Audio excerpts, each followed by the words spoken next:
Doing a little traffic direction here for RAGBRAI while I wait for the post office to open. Not feeling great at all. At all. Alright folks, I just unloaded 18 pounds off of my bike with those 2 panniers and extra gear. So let's see if that makes a difference on these uphills. If not, I don't know what's next. Giving one more pannier to RAGBRAI and letting them carry a bag. Calling home, bailing. I'm quickly running out of options here. Everybody, I'm done. It's over.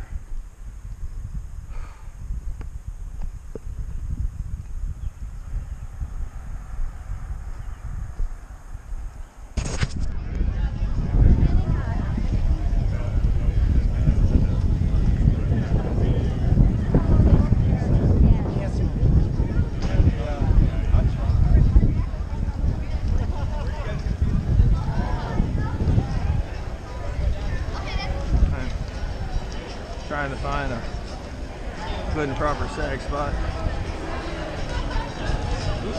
Water. Yeah.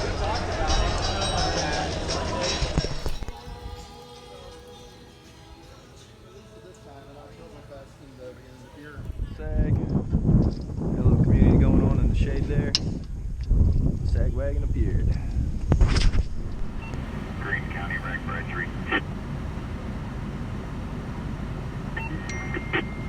Were you able to get local rolling on that? I did make contact with Carol. They had received several calls on it. They do have a unit rolling. Yeah, we're going to put 2 of ours on it as well. This is R9, fire department. We just stopped and drove by when you were picking your guys up. Yeah. No, they just drove by, well, yeah.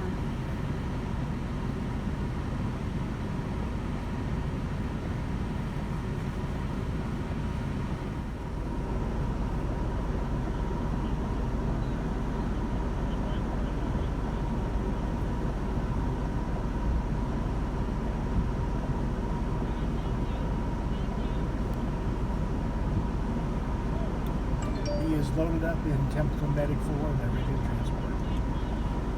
I don't even know if we know which way this is. There's a plane up there. Over the high school. Just doing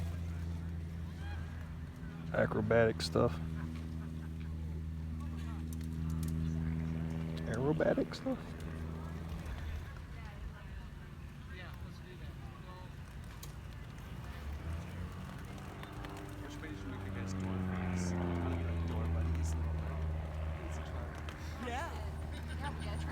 No, you don't have to, right? Well, it's really easy to make a mistake in here. No, it's so heavy. Yeah, actually, in seconds. Too late. Your hair looks great for like 17 years. It does. What?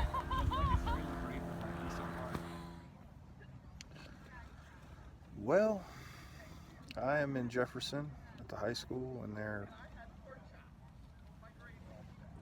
soccer field. But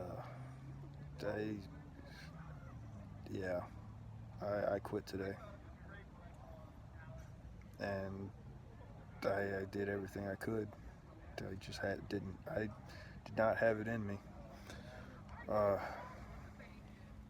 Hung out in Dennison this morning until the post office opened. Mailed off 18 pounds of gear off my bike.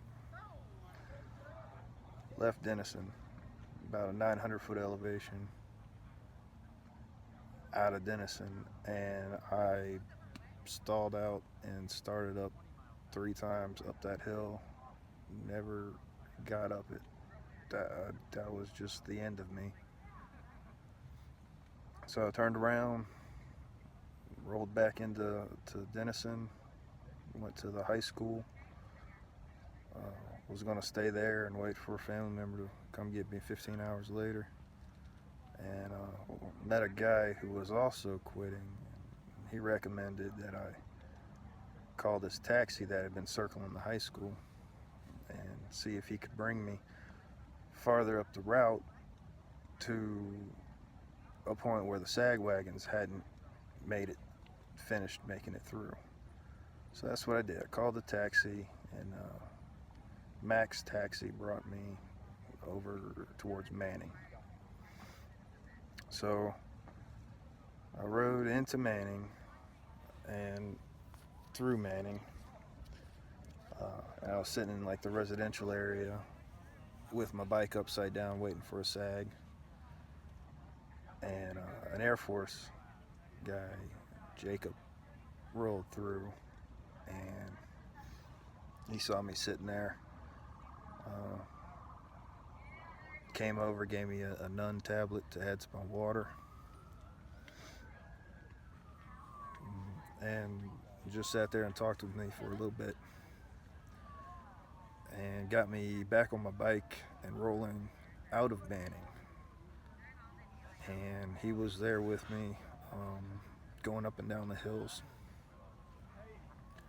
until he saw someone else on the side of the road, so he stopped there. I kept going, and I got to where the road quit going east out of Manning and turned north towards Templeton. And I stopped at that intersection. It was almost 1 o'clock, and I was resigned to wait for the 1 o'clock sag out of Manning. And Jacob rolled past again, and he saw about a half mile north of that intersection there were people with their bikes upside down waiting for a sag as well. But they were sitting in the shade of a tree where I was just standing at the corner of an intersection in the cornfields. So he came back that half mile and told me, I should just head up there and wait to sag with that group of people. So I did. And thanked them over and over again. And so 1 o'clock comes, 1:30, 2:30, and we're waiting for this sag wagon that we thought might never come. And around 2:45, one showed up completely empty, and the driver pulled around, loaded us all up. It was 4 bicycles and a trike. 5 people were sitting under that shade tree for sag. And we rolled through the course, picked up a whole van load of people, witnessed a bicycle accident right in front of the van. That was intense. Well, I'll tell you what. But I am sure glad we didn't set up down there. they got us to No, I mean in the swamp. slightly lost, but we got to Jefferson in the end. And Roger, R9, was his designation on the CB. I mean, that guy is just an amazing man. He had a sense of humor to him that was kind of that crude, dry humor that you're like, was that an insult? Or, yeah, I guess that was funny. But it was a good ride. He wanted us to start singing, so no one started singing, so I started singing Country Roads. That was funny.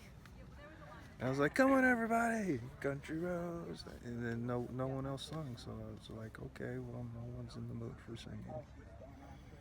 Which it was, everybody on that sag wagon had their reasons for being there. It was not a happy place. But got to Jefferson, set up my tent, walked into town, had a beer, a corn dog, and just wasn't not feeling well. Came on back to the high school, laying in my tent, trying to compose my thoughts to record. and some clouds came through. I'm like, hey, it's getting cloudy, it's cooling down, yay. And then some darker clouds came through, and I'm like, ooh, those are really dark clouds. But it's not raining, so I'm not gonna put my fly up. Always put your rain fly on your tent. This is something I know. This is something I did not do. And I'm laying here in my tent and drip, drop, plop. I'm like, oh no, it's raining. By the time I fished out my rain fly, it was just coming down in buckets. Like, you can see, I got stuff over there. I got my wet jerseys outside right there because that's what I was wearing when I was getting rained on, putting up the fly. I unrolled the fly, slapped it on the tent, realized that it was inverted upside down, so I had to flop it back over. Wind was blowing. And as soon as I get the rain fly stake down, of course, and sit down, and water to stop coming in my tent, I peek under one side and start trying to find dry clothes to change out of my jersey, and drip drop, stopped raining, and now the skies are back to nice and blue. So always put your rain fly on. There were people that were over there from me that didn't have their rain fly up, and they were just inside the school having the spaghetti dinner, and came out from their spaghetti dinner so content. So yeah, rain fly. But no, I failed hard. I is it part mechanical on the bike? Do I need an even lower gear to help me up the hills? Do I just need less gear on the bike? Less weight on the bike for me to go up hills? That's something I gotta address. Is it me physically? Am I just not in the right enough shape to try cycling? I mean, I'm pedaling my little heart out, going 4 miles an hour up the hill in the granny gear, and the pulse is just beating in my neck so hard I can feel it in my chin strap and my helmet. I just have to stop because I'm about to pop. Is it mentally? I mean, come on. I hiked the Appalachian Trail. Yes, it took me 6.5 months, but I started and finished it. This is 440 miles across Iowa. Like, this should be a cakewalk, and I can't do it. I've given it my all. So that's that.